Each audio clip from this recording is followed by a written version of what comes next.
I frankly think that crisis initiation is really tough. And it's very hard for me to see how the United States president can get us to war with Iran.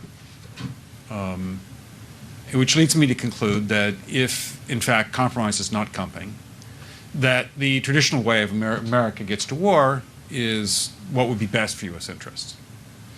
Some people might think that Mr. Roosevelt wanted to get us into World War II, as David mentioned. You may recall we had to wait for Pearl Harbor. Some people might think Mr. Wilson wanted to get us into World War I. You may recall he had to wait for the Lusitania episode. Some people might think that Mr. Johnson wanted to send troops to Vietnam. You may recall he had to wait for the Gulf of Tonkin episode.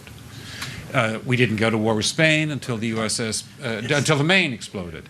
And may I point out that Mr. Lincoln did not feel he could call out the Federal Army until Fort Sumter was attacked, which is why he ordered the commander at Fort Sumter to do exactly that thing which the South Carolinians had said would cause an attack.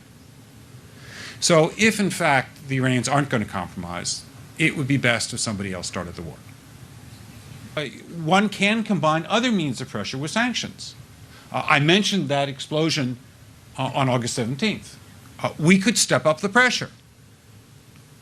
I mean, look, people, Iranian submarines periodically go down. Someday one of them might not come up. Who would know why?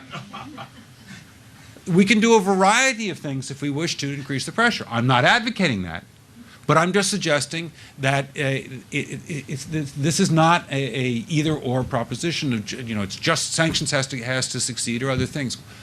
We are in the game of using covert means against the Iranians.